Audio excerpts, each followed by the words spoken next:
उन लोगों की तरफ से आवाज़ आई कि सतीश जी का जो डिमांड है, हम लोग का भी डिमांड है, इसको पूरा किया जाए।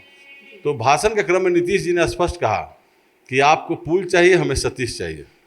देखिए, राघोपुर में 10 के पहले कोई विकास नहीं हुआ था, नया कोई काम नहीं हुआ उनसे। केवल जात के नाम पर, मुख्यमंत्री बनने के नाम पर वो आम जनता के बीच कभी कभार जाते हैं। हमारे मूवमेंट के चलते उनको भी कहीं कहीं जाना पड़ता है। मिट्टी के गिलावों पर मकान बनाया करते थे, खपरपोश मकान बनाया करते थे। लेकिन 2010 के बाद जब बोल्डर पिचिंग मैंने शुरू करवाया तो आज लोग 3 तल्ला 2 तल्ला 4 तल्ला मकान वहाँ बन रहा है, पक्का का मकान बन रहा है। जो स्थिति हो गई थी बिहार की, आरजेडी में रहते हुए भी मुझे लगा कि यहाँ विकास होना नहीं है। और हम लोग राघोपुर में माननीय लालू जी को इसलिए चुनाव जिताए थे कि राघोपुर का विकास होगा। और यादवों की संख्या बहुत अधिक है, लेकिन मैं भी यादव हूँ, तो यादवों के बीच आने जाने से, उनकी समस्याओं को सुनने से लोग मेरे पक्ष में भी हैं। लेकिन जब से मैं चुनाव लड़ रहा हूँ 60,000 70,000 वोट आता है और यही दिखाई देता है कि हमारी लोकप्रियता कितनी है और जनता के बीच हमारा पैठ है।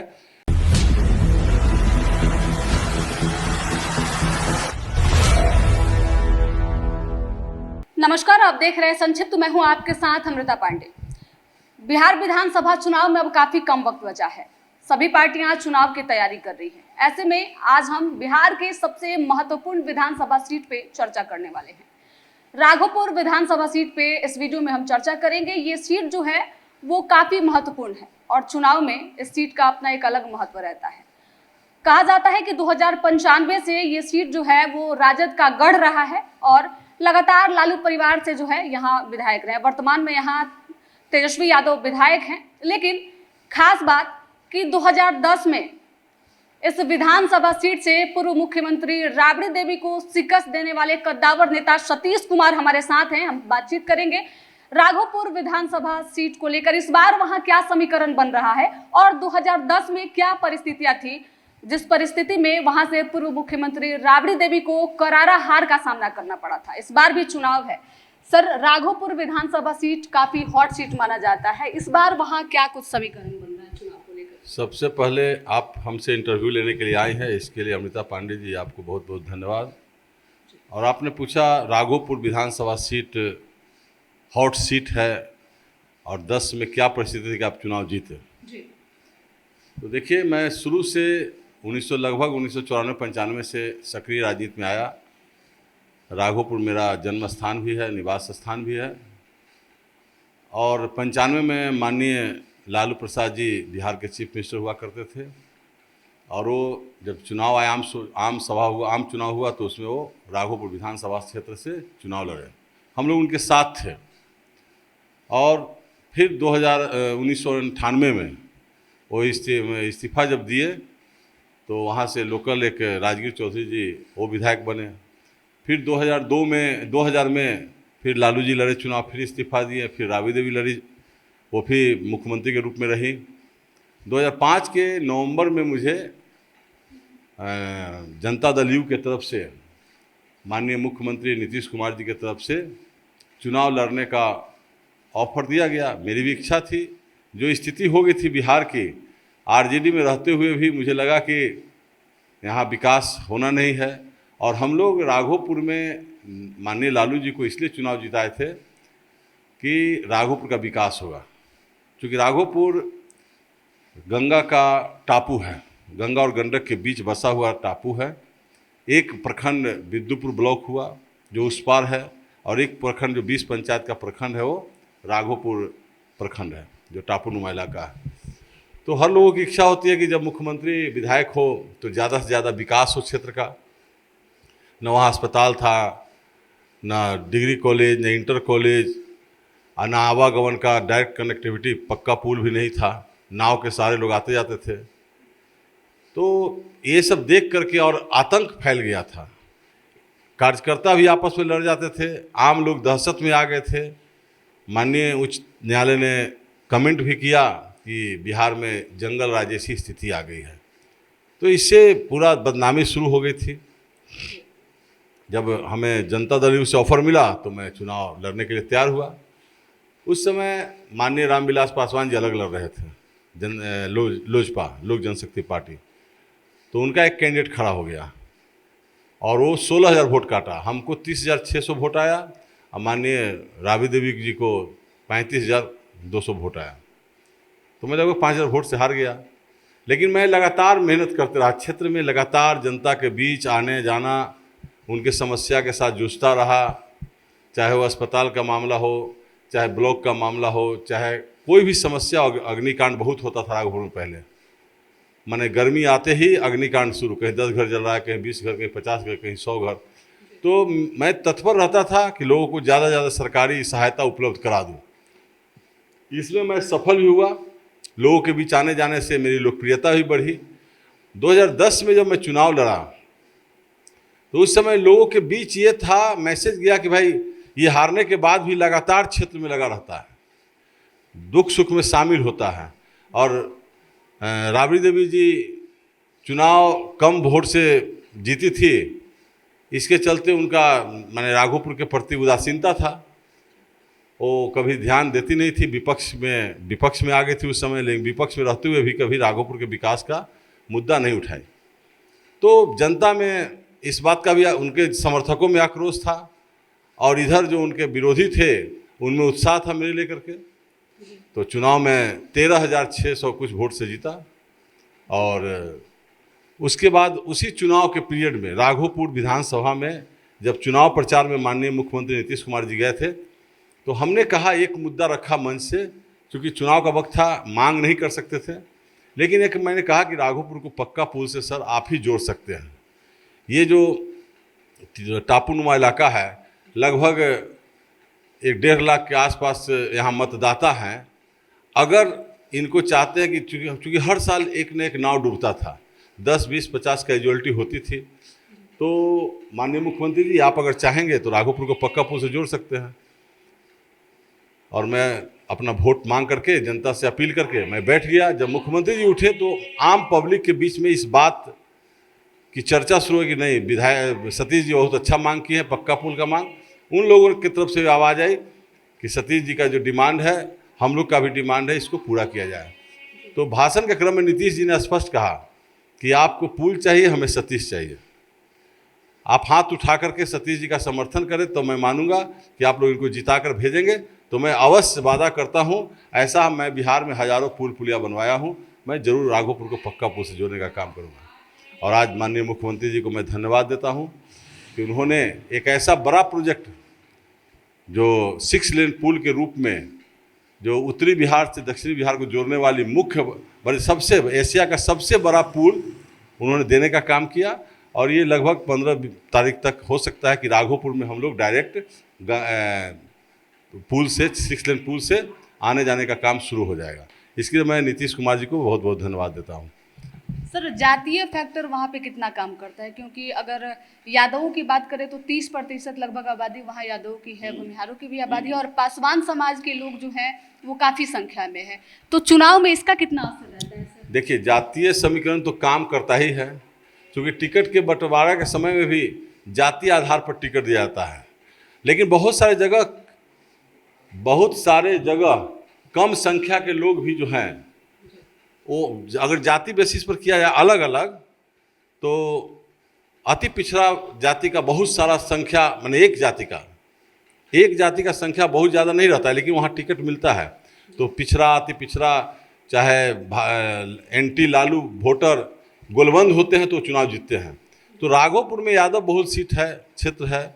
वहाँ से पहले कई चुनाव में प्रयोग किया गया था अन्य जाति को देकर के भी, लेकिन वो सफल नहीं हुए, तो बहुत भारी अंतर से हारे थे।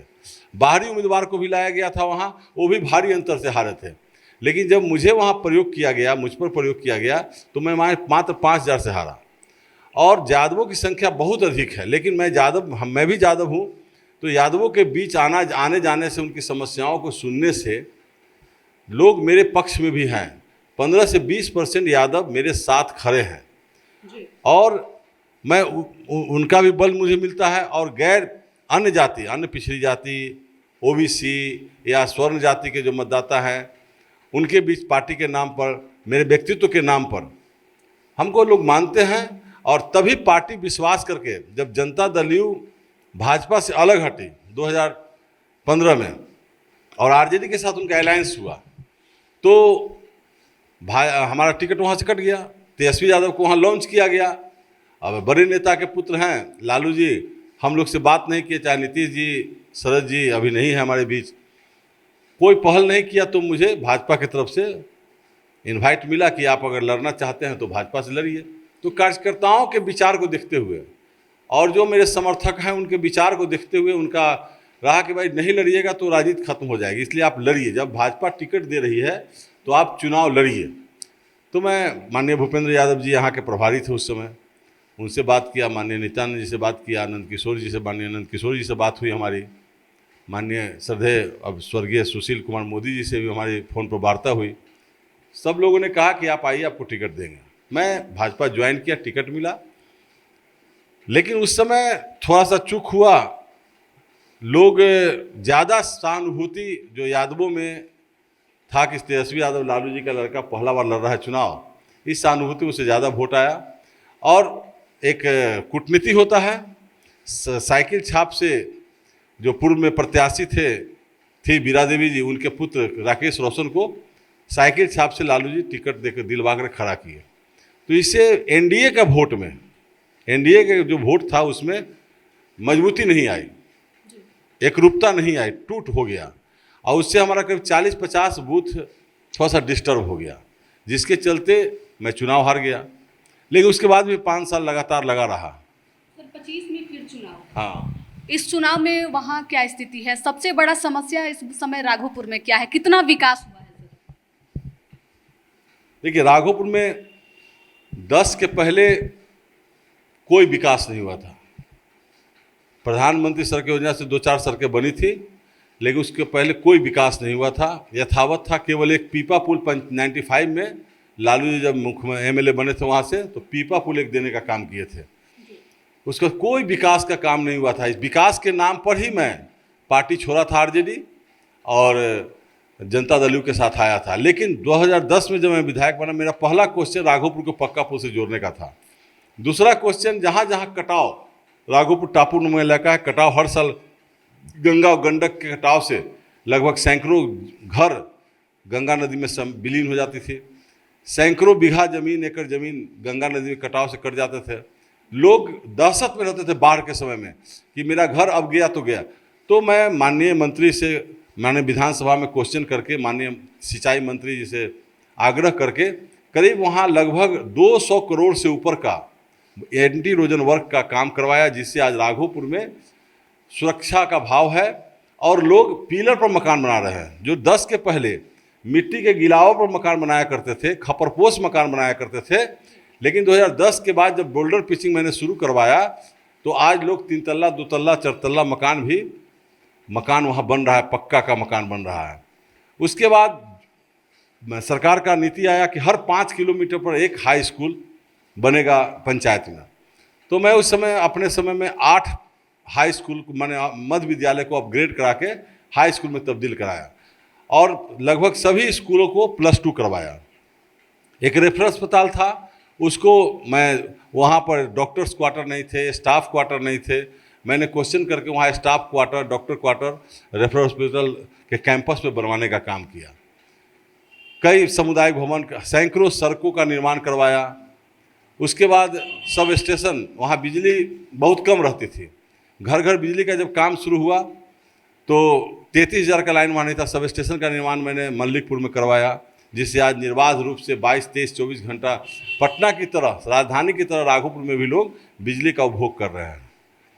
उसके बाद पंचायत सरकार भवन, जो सरकार की नीति है उसके तहत मैं अनुशंसा किया, मेरे अनुशंसा से जल्द वो काम पास हुआ। तो ये सारा काम जो मैंने अपने 5 साल के रीजन में किया वही आज राघोपुर में दिखाई देता है। लेकिन विरोधी कहें कि राघोपुर में कोई विकास नहीं हुआ। अरे 5,000 करोड़ का पुल बन रहा है, एंटी इरोजन वर्क से आज कटाव मुक्त हो गया राघोपुर, गांव-गांव में सड़क का निर्माण हुआ, घर घर में बिजली आई, बच्चियों को पढ़ने के लिए हाई स्कूल और +2 का निर्माण हुआ, रेफरल अस्पताल और पीएचसी में मुफ्त दवा वितरण हो रहा है। तो इससे ज़्यादा विकास क्या होता है? और महात्मा गांधी जी ने कहा था कि जब तक गांव का विकास नहीं होगा गांव का तब तक देश विकसित नहीं होगा। तो हम गांव को विकास पर ध्यान दिए और माने राघोपुर दियारा चाहे विद्युपुर प्रखंड का दर्जनों गांव ऐसा है जहां बिजली नहीं रहती थी, सड़कों का जीर्ण शीर्ण अवस्था था, कोई व्यवस्था नहीं था, पढ़ाई लिखाई का भी सब हाजीपुर जाते थे। लेकिन जब +2 और हाई स्कूल +2 जब हर पंचायत में खुल गई और +2, तो आज वहाँ के बेटा और बेटी गांव के स्कूल से ही मैट्रिक पास कर रहे हैं, इंटर पास कर रहे हैं। अब हम लोग का डिमांड है, मैं उस समय क्वेश्चन भी किया था कि एक डिग्री कॉलेज राघोपुर प्रखंड में होना चाहिए, विद्युत प्रखंड में होना चाहिए। तो उस पर माननीय मंत्री, तत्कालीन मंत्री ने जवाब दिया था कि जब प्रखंड लेवल पर डिग्री कॉलेज खोलने की चर्चा होगी तो उस समय प्राथमिकता में दिया जाएगा राघोपुर को। तो विकास सर आपने बताया 2010 से 2015 के बीच, उसके बाद से जब वहाँ तेजस्वी यादव वहाँ से विधायक बने, तब क्या कुछ विकास हुआ है? कोई नया विकास हुआ, एक डिग्री कॉलेज नहीं खुलवा पाया। मंत्री डिप्टी सीएम रहे 2 बार, स्वास्थ्य मंत्री रहे, रेफरल अस्पताल का रजिस्ट्रेशन नहीं करवा पाया। मैं स्वीकृति चंद्रमोहन राय जी से करवाया था, लेकिन उसका रजिस्ट्रेशन होता है रोगी कल्याण समिति के लिए, लेकिन उन्होंने रजिस्ट्रेशन नहीं होने का काम किया, करने का काम किया। तो उनके रीजन में जो सरकार का मैनुअल है, जैसे मेंटेनेंस का काम, जितना सड़क मेरे समय बना था वो टूट जीर्ण शीर्ण हो चुका था, उसी को एमआर के रूप में रोड रिपेयरिंग हो रहा है, रोड बन रहा है। नया कोई काम नहीं हुआ उनसे, केवल जात के नाम पर, मुख्यमंत्री बनने के नाम पर वो आम जनता के बीच कभी कभार जाते हैं। हमारे मूवमेंट के चलते उनको भी कहीं कहीं जाना पड़ता है और जाकर के केवल लोगों के बीच अपने समाज के बीच जाते हैं केवल। ज़्यादा अन्य जातियों में उनका कोई पैठ है नहीं। अन्य जाति को चूँकि उनके कार्यकर्ताओं का जो रोल है और उनका जो रोल है पूरे परिवार का, कोई जाता नहीं उनके साथ, इसलिए वहाँ उनके द्वारा कोई नया विकास नहीं हुआ। अभी भी 4-5 गांव ऐसा है कटाव, जैसे परोहा, करमोपुर, बहरामपुर, हेमतपुर और ये सब पंचायतों में, चकसिंगार में कुछ पार्ट बचा हुआ है जहां हर साल कुछ गंगा का कटाव होता है, लेकिन वहां वो काम नहीं करवा पाए। 2 बार सरकार में रहे लेकिन वो काम नहीं करवा पाए हैं। तो केवल डपोर संकी है उनका कि हम ये करेंगे वो करेंगे, आने वाले समय में ये करेंगे, बहाली इतना करेंगे, नौजवानों को गुमराह करने का काम कर रहे हैं। संविधान खतरा में बताकर नौजवान को गुमराह करते हैं, देश को गुमराह करते हैं। न देश में संविधान खतरा में है और न उनके चलते कोई नियुक्ति हुई है। नीतीश सरकार मतलब नौकरी, रोजगार। जब नीतीश कुमार का मंशा रहता है कि हम ज़्यादा से ज़्यादा रोजगार दें, माननीय प्रधानमंत्री जी नरेंद्र मोदी की मंशा है कि वो स्किल डेवलप करके, PM स्टार्टअप योजना करके, PM विश्वकर्मा योजना ला करके ज़्यादा से ज़्यादा रोजगार अपने पैरों पर खड़ा करने का काम करें। इस बार राघोपुर विधानसभा की जनता जो है उनका मूड क्या है? अब जनता का मूड तो आप लोग ज़्यादा भांपिएगा। अगर आप किसी RJD के गढ़ में जाइएगा, किसी यादव के गढ़ में, तो वहाँ ज़्यादा लोग बोलने वाले मिल जाते हैं कि तेजस्वी मुख्यमंत्री बनेंगे। लेकिन गैर यादव के बीच जाइएगा तो भाजपा की सरकार बनेगी, NDA की सरकार बनेगी, सतीश कुमार ठीक है, सतीश कुमार को हम लोग जिताएंगे। यादव के बीच में जो कमज़ोर यादव है, जो वोट हमको देना चाहता है, दबंगों के चलते वो चुप हो जाता है, ज़्यादा बोलता नहीं है, लेकिन वोट मिलता है। अगर वोट नहीं मिलता तो कभी वहाँ NDA को, भाजपा को, चाहे जदयू को बहुत कम वोट आता था। लेकिन जब से मैं चुनाव लड़ रहा हूँ 60,000 70,000 वोट आता है और यही दिखाई देता है कि हमारी लोकप्रियता कितनी है और जनता के बीच हमारा पैठ है। लोकल उस समय इलेक्शन के समय प्रशासन से भी मैं अनुरोध करता हूँ कि प्रशासन अगर चुस्त दुरुस्त रहेगा, बोगस मतदान को रुकवाना पड़ेगा। बोगस मतदान के चलते भी उनका जीत होता है। अगर बोगस रुक जाएगा तो जीत ही नहीं सकते, किसी हाल में भी वहाँ नहीं जीत सकते हैं। 2025 में सर चुनाव है, इस चुनाव को लेकर आपकी कोई योजना अपने क्षेत्र के लिए? देखिए, हमारी योजना 2025 के चुनाव में मुझे पार्टी मुझ पर विश्वास करेगी, भरोसा करेगी और मुझे टिकट मिलेगी। मेरी योजना है कि सबसे पहले राघोपुर में डिग्री कॉलेज खुलवाऊं, राघोपुर में BEd ट्रेनिंग कॉलेज, ITI का निर्माण करवाऊं वहाँ, ताकि वहाँ के बच्चों को दूसरे जगह और प्राइवेट बाहर नहीं जाना पड़े ITI की ट्रेनिंग लेने के लिए। उसका BEd कॉलेज, नर्सिंग कॉलेज हमारे यहाँ खुलना चाहिए। राघोपुर में डेयरी का इस योजना खुलना चाहिए, डेयरी प्रोडक्ट से जुड़ा हुआ, क्योंकि वहाँ दूध उत्पादक बहुत हैं और वहाँ का दूध पटना लाते लाते फट जाता है। तो चिलिंग प्लांट का वहाँ निर्माण करवाने का काम करेंगे। उसके बाद वेजिटेबल का, सब्जी का बहुत मात्रा में वहाँ खेती होती है, तो उसके लिए कोल्ड स्टोरेज बनवाने का काम करेंगे। आलू का, प्याज का, अन्य सब्जियों का वहाँ बहुत उत्पादन होता है, उसको रख रखाव के लिए हम लोग कोल्ड स्टोरेज का निर्माण करवाएंगे। और उसके बाद पॉलिटेक्निक कॉलेज हम चाहेंगे कि हमारे विधानसभा क्षेत्र में एक पॉलिटेक्निक कॉलेज भी खुले, जिससे बाहर से भी क्षेत्र का विकास कब होता है, जब कई संस्थाएं उस क्षेत्र में आती है, तो बाहर के जब लड़के स्टूडेंट पढ़ने के लिए आते हैं, बाहर के लोग जब आते हैं, तभी उस क्षेत्र का विकास होता है। आज गंगा ब्रिज बन जाने से, 6 लेन पुल बन जाने से मेरे दियारा के इलाका में बाहर के बहुत सारे लोग ज़मीन खरीदने का काम किया है। नया मैं एक हफ्ता पहले एक हीरो का शोरूम का उद्घाटन किया वहाँ, तो मैं वहाँ अपील किया लोगों से, वहाँ के राघोपुर के जो भी पैसे वाले पूंजीपति हैं जो बाहर बिजनेस करते हैं, वो अब इस अगले महीने से राघोपुर में भी अपना बिजनेस लॉन्च करें, ताकि यहाँ के नौजवानों को भी रोजगार मिलेगा। तो मेरी प्राथमिकता है कि छोटे मोटे कल कारखाने, उद्योग धंधे, जो जैसे सिटी के इलाका में बहुत सारा उद्योग धंधा छोटा छोटा है, वो राघोपुर में भी हो, विद्युपुर में भी हो, ताकि अब ये जो 6 लेन पुल बन गया, जो औरंगाबाद से जयनगर तक जुड़ गया, माने समझिए कि इंटरनेशनल सड़क हो गया है, नेपाल के तक जुड़ने का काम किया है। तो राघोपुर मेन मानचित्र पर आ गया है। तो यहाँ अगर हम प्रोत्साहित करेंगे उद्योगपतियों को कि राघोपुर में आकर के आप अपना उद्योग धंधा लगाइए, अपना बिजनेस शुरू कीजिए, तो निश्चित तौर पर राघोपुर का बहुत विकास होगा। वर्तमान में तेजस्वी यादव वहाँ के विधायक हैं। अगर राजधानी में बात करें तो लगातार तेजस्वी पलायन के मुद्दे पे, शिक्षा के मुद्दे पे बात करते हैं, तो क्या कारण रहा होगा सर कि वो अपने क्षेत्र में विकास नहीं कर पाए? जो लोग पूरे बिहार की बात करते हैं, वो एक छोटा सा विधानसभा क्षेत्र कह सकते हैं राघोपुर, वहाँ विकास नहीं हो पाया। ये तो उनकी कमी है ना। हम सुनते थे, हम आरजेडी में थे, तो बड़े नेता जब आते थे तो भाषण में बोलते थे कि जैसे लाल कपड़ा देखकर सांड भड़कता है, उसी प्रकार विकास के नाम पर लालू जी भड़कते हैं। तो विकास से उस परिवार को मतलब नहीं रहा है। सामाजिक न्याय का नारा, जो खोखला नारा है सामाजिक न्याय, कि हमको लालू जी ने आवाज़ दिया। अरे एक समय था, दौर था, 90 का दौर था, कि 90 के पहले जो कांग्रेस की सरकार थी, जिसके खिलाफ माननीय लालू जी हों, माननीय नीतीश जी हों, चाहे सुशील मोदी जी अब नहीं रहे, शरद जी नहीं रहे, रामविलास जी नहीं रहे, इन सभी लोगों, मुलायम सिंह यादव नहीं रहे, ये सारे लोग कांग्रेस के भ्रष्टाचार, परिवारवाद, वंशवाद के खिलाफ, सामंतवाद के खिलाफ लड़ाई करके ये राजनीति में जमे थे, सामाजिक न्याय का नारा दे करके। लेकिन जब सत्ता में आए तो ये लोग आपस में एक साथ नहीं रह पाए, और सभी लोग अपने अपने परिवार के लिए, परिवार एक सूत्री कार्यक्रम के परिवार को कैसे आगे बढ़ाए, विकास से मतलब नहीं रहा।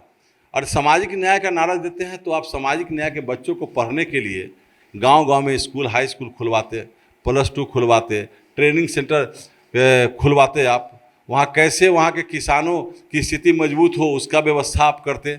लेकिन आपने तो काम नहीं किया। लेकिन आज जब मौका मिला है बीजेपी को, नीतीश कुमार जी को, नरेंद्र मोदी जी को, देखिए आज PM किसान सम्मान निधि योजना दे करके किसानों को समृद्ध बनाने का काम करें, MSP का रेट बढ़ा करके किसानों को समृद्ध करने का काम कर रहे हैं, स्टूडेंट क्रेडिट कार्ड दे करके स्टूडेंट को आगे पढ़ने के लिए प्रोत्साहित कर रहे हैं। महिलाओं के लिए बहुत सारा योजना आया जिससे महिला सशक्त हो रही है, महिला सशक्तिकरण हो रहा है, पूरे देश में हो रहा है। तो ये सारा काम आयुष्मान योजना से जो वंचित तबका है, जो गरीब तबका है, जिसको इलाज के लिए पैसा नहीं है, उसको इलाज के लिए 5 लाख रुपया का आयुष्मान कार्ड मिला हुआ है। अब 70 साल से ऊपर वाले बुजुर्ग जो नौकरी पेशा में रहे हो, पेंशन होल्डर भी हो, लेकिन उनको आर्थिक स्थिति कमज़ोर है, तो उसके लिए भी 70 साल के ऊपर वाले को भी आयुष्मान कार्ड बनाने का प्रक्रिया जारी है। उनको भी अब लाभ मिलेगा 5 लाख का, और कार्ड में जितने भी नाम रहेंगे सभी को 5-5 लाख का इलाज होगा। तो इतना बड़ा महत्वपूर्ण काम मोदी जी ने किया, नीतीश जी ने किया। लेकिन लालू जी केवल सामाजिक, आज भी उनके पास कोई मुद्दा नहीं है, केवल सामाजिक न्याय हमने दिया, सामाजिक न्याय हमने, पलायन नहीं रोक रही है सरकार। अरे पलायन तो बहुत पहले से, पलायन उसको क्या कहेगा? जो लड़के पढ़े लिखे हैं वो विदेश नहीं जा रहे हैं, तो विदेश जाने का प्लान है क्या? उनके पास मेरिट है, क्षमता है, वो आगे बढ़ना चाहते हैं, तो अपने देश में पढ़ाई करते हैं, विदेश में पढ़ाई करते हैं, विदेश में नौकरियां कर रहे हैं। उसी प्रकार जो मजदूर पटना में, बिहार में अगर 500 रुपया कमा रहा है तो उसकी इच्छा है कि हम ज़्यादा कमाएं, तो दिल्ली जा रहा है, बॉम्बे जा रहा है, महाराष्ट्र जा रहा है, वहाँ 1000 के पर डे कमा रहा है। हाँ, हमारी सरकार की प्रतिबद्धता है कि हमारे मजदूर, किसान, जो छात्र हैं बाहर नहीं जाए। इसके लिए आज देखिए 38 जिला में एक मेडिकल कॉलेज खुल गया, 46 इंजीनियरिंग कॉलेज खुल गए, कितना बीएड कॉलेज खुला है। अब हमारे स्टूडेंट क्यों बाहर जाएंगे पढ़ने के लिए? हमारे जब बिहार में सुविधा हो गई तो हम बिहार में ही पढ़ेंगे। उसी प्रकार रोजगार भी देने का काम कर रही है सरकार, ताकि हमारे बच्चे बाहर नहीं जाएं, यहीं पर बिहार में रहकर ही अपना काम करें। तो पलायन पर भी बहुत अंकुश लगा है, पहले से ज़्यादा अंकुश लगा है पलायन पर, और यहाँ के बच्चे यहाँ रहकर ही अपना काम कर रहे हैं। स्टार्टअप इंडिया का हुआ, उसमें भी यहाँ के बच्चे को लाभ मिल रहा है। इसलिए वो आरोप विरोधी का आरोप है, केवल आरोप लगा करके वोट लेना, जनता को गुमराह करके आरोप लगाने का काम कर रहे हैं। राघोपुर विधानसभा क्षेत्र को लेकर हम बातचीत कर रहे थे। लालू प्रसाद यादव, राबड़ी देवी और उसके बाद अब वर्तमान में जो है वहां से नेता प्रतिपक्ष तेजस्वी यादव विधायक हैं।